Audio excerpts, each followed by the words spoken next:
Hi everyone, welcome back to Evermore YouTube channel. It's Chris back with my rant stroke thought of the day, and it's a very sobering thought, a very worrying thought that a lot of Newcastle fans have been having at the moment. I've heard it loads of times. I thought I'd do a little bit of research on it. Me and Mark have been crunching some of the numbers, and I thought I'd jump on and record a video about it. You've heard this statement before. I don't know whether you agree with it or not, but there's a real genuine worry in the fan base. Is Sven Botman the new Jonathan Woodgate? Now, for you younger fans who may be watching, you'll be thinking, who the hell is Jonathan Woodgate? But most of our demographic, I think, know exactly who Jonathan Woodgate is. For those of you who don't know, Mark is probably pulling up right now above my shoulder somewhere. That is Jonathan Woodgate. Jonathan Woodgate was one of England's best defenders back in the early 2000s, and he made his name coming through the ranks at Leeds United. Newcastle United signed him, Bobby Robson signed him in the January transfer window of the 2002-2003 season for $9.5 million, I believe it was.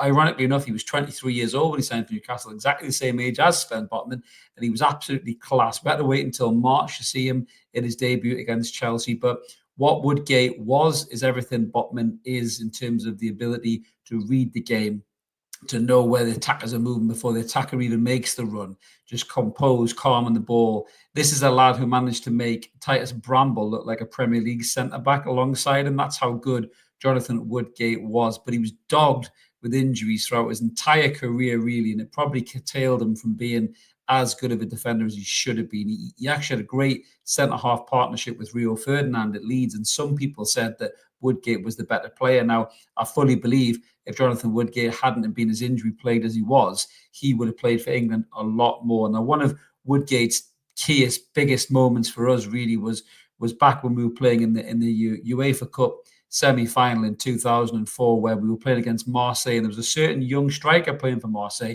called Didier Drogba, and he was pocketed by Jonathan Woodgate in the first leg at St James's Park, and then catastrophe struck. Jonathan Woodgate was injured, missing the second leg, and we got beat 2-0 by Marseille and knocked out of the cup, and there went the chance of another trophy. And history seems to be repeating itself with Sven Botman, sadly. So just some of the stats here about Woodgate and Botman are quite chillingly similar, to be honest with you. Now, the one good thing that the Botman has versus Woodgate is the fact that he's played double the amount of games. So Jonathan Woodgate was at Newcastle for 18 months in total, and he only played 37 games. We're going to hear some of these stats. 37 games Jonathan Woodgate played for Newcastle, and we only lost 7 of the games that he played in, and one of them was on penalties. That's how good this lad was. He was absolutely class. He really was. He was the best defender I think I've seen in a black and white shirt. Some people will throw Colaccini at me in the comments. Go and throw Colaccini at me if you want. He didn't get close to Jonathan Woodgate for me. He was absolutely brilliant, but so many injuries, thigh, back, knee. It was like a game of operation with the red nose buzzing off Woodgate. He was always knackered with something, and it was a real nightmare really for him. But this is testament to how good of a player he is. Jonathan Woodgate was sold to Real Madrid of all teams. At that point, they were going a bit nuts buying English players. I think Beckham just wanted some pals, to be honest with you. They had David Beckham there. Obviously, Michael Owen went there. Then Jonathan Woodgate signed as well. McManaman had gone there years before Beckham as well, to be fair. But they had a little bit of a splurge on English players. And we managed to sell Jonathan Woodgate to Real Madrid for $13.4 million. I think that deal has only been bested by the recent Lloyd Kelly deal, signed for fuck all and sold for $20 million to Juventus of late. That was an unbelievable deal, but such was the quality of the player, potentially. And I was shocked even past that medical, because he was broken into pieces when we sold him. Bobby was absolutely cut up for selling Jonathan Woodgate. Didn't want to sell him. I think Shepherd shoved the deal through. Woodgate even allegedly asked for the number 6 shirt to be kept for him in case he came back, and we handed that to a certain John Allen Boom song. And enough said about that. I think is the better, really, because he was dog shit. But Jonathan Woodgate was an excellent player. But again, the problem with Woodgate was you couldn't rely on his fitness. He was out of the team, injured at key moments, cost us games as well because he wasn't there, not because, of what he was as a player, but his inability to be there. What Anthony Gordon was saying. I know he's been getting a lot of shit recently, but Anthony Gordon hit on the head when he said the best ability is availability. And Jonathan Woodgate didn't have that for Newcastle, and that's what really caused him an issue with his career, and certainly caused us an issue for maybe not winning something back then. Key players getting injured, and history is repeating itself with Sven Botman. So just to let you know about Sven Botman's stats as a comparison, whether Mark's pulling these up here or not in the background, I don't know who's going to surprise me. I'm sure if they're there, you're enjoying them. If they're not, just listen to me. So Sven Botman has played so far in his Newcastle career 71 games, and he's had 16 defeats. +1 on penalty. So ironically enough, the percentage ratio, so Jonathan Woodgate, 21.6% of the games Woodgate played in Newcastle were defeated, and 24% of the games lost. Botman was in, we got defeated, including penalty defeats on both of them. So that shows you how key both of those players were at different timestamps in the Newcastle United history. Obviously, Woodgate back then and Sven Botman right now. And my God, we're missing Sven Botman right now. Hence the whole point of doing this video and talking about this topic, because we need this lad to be fit. Both of these players were Rolls Royce defenders. Woodgate for certain was, but Botman is as well. He came in against Arsenal. I was there watching it, against them in the cup, and he was absolutely fucking, imperious. He looked like he hadn't missed a beat. But again, players like Woodgate, players like Eddie King, even go right back to the old school Paul McGrath. These players who couldn't train through the week because their bodies were broken into a million pieces. And Sven Botman sadly seems to be turning into that type of a player. Just talking about his injuries of late, certainly the last couple of years have been terrible for the Botman. He's had these knee injuries, ankle injuries. They only kept them off for a handful of games. The knee injury was an iffy one, kept them off for 16 games, back in the 2023-4 season. The cruciate was a big bad one. After that, 269 days, he was out 28 games. That's the big one. And obviously the knee problems have kept him out this season. He's missed 6 games in total there. So all in all, since he's been here, the Botman has played 71 games, but he's actually missed 52 as well. And you can't have double standards here. You can't slag off Callum Wilson for being injured all the time and then not be a little bit concerned about what's happening with the Botman's fitness. I mean, the cruciate ligament thing was absolute batshit crazy for me. It really, really was. I don't understand how he was allowed to even play on that dodgy knackered leg for as long as he did. And maybe that's the reason why he's been missing so much. And they're so worried to use him, because if they use him too much, does he break down again? But there's a real concern here. Everyone's talking about, do we sign a right-sided centre-half to replace Fabian Schär? You bet your fucking ass we do. But do we also have to sign a left-sided centre-half as well? Because we can't rely on Sven Botman's fitness. And that's horrible to say, because Sven Botman should really be, at the heart of the Newcastle United defence for years to come. He should be that player. But we all thought Woodgate was going to be that player too, and the injuries prohibited him from being that player. And I really worry that the same thing is happening with Sven Botman. I really, really do. I mean, he's touch and go for the Carabao Cup final. I think it would be madness to play him against West Ham. I don't think Eddie Howe will take that risk, but we need him in that final. But even then, is he fit? Is he sharp? Is he going to break down again? I mean, we only need to show up for one game this season, and that's that Carabao Cup final. If we show up and we play the best that we can do, it's going to be a lot harder now without Anthony Gordon, possibly without Lewis Hall as well. But hopefully Lewis Hall, I think, will shake off whatever's bothering him, unless it's a real bad ligament injury, and play in that final, because, Hall will want to play in that final as well. But if we are missing Hall and Gordon, it's imperative we have Sven Botman in that team, to formulate a back three with Schär and Burn, because that's the best way to set up and play in that final, because that's what worked against Arsenal. That's what would work against Liverpool. I'm sure it would give us at least some kind of fighting chance to win that game. But outside of that final, whatever come what may with it, win or lose, how long is Sven Botman going to be kept on the sidelines? How long are we not going to be able to keep him fit?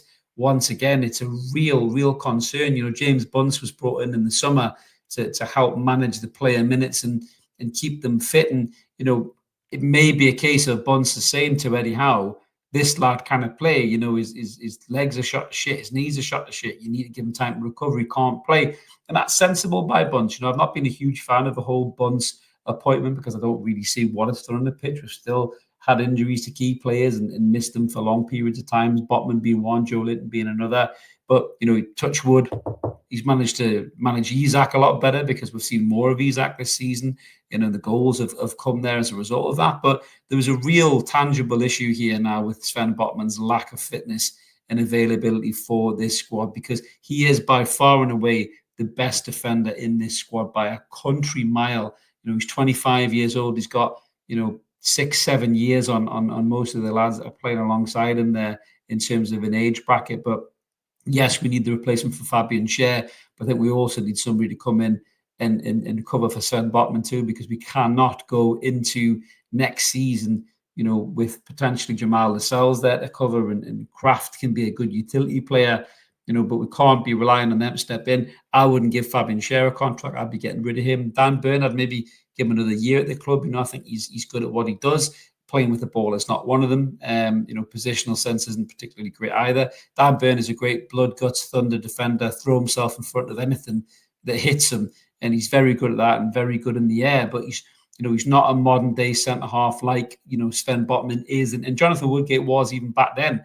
But Sven Botman is that modern day centre half. He's great on the ball. His positional sense is good. He's got a good touch about him. He's calmness personified. But if he's not fit, this is a real issue for Newcastle United moving forward. Never mind the Carabao Cup. This is going forward as a club, as a squad. How the hell can we build a defence around a player who can barely play because he's always injured? This is a real concern. I love Sven Botman for what it's worth. Don't anybody come in the comments and think I'm saying otherwise. He's the best centre-half I've seen at the club since Woodgate, without a shadow of a doubt. But they do share some chilling similarities in terms of this injury-plagued season that doesn't seem to be leaving them, And for Botman now, it's starting to become more and more apparent, more and more frequent that he's injured and he's missing games, and that's just not going to work for Newcastle moving forward. We have to have a contingency plan for this. And for me, I think we have to go out and sign 2 top centre halves in the summer. They can play. One can play right side, one can play left side.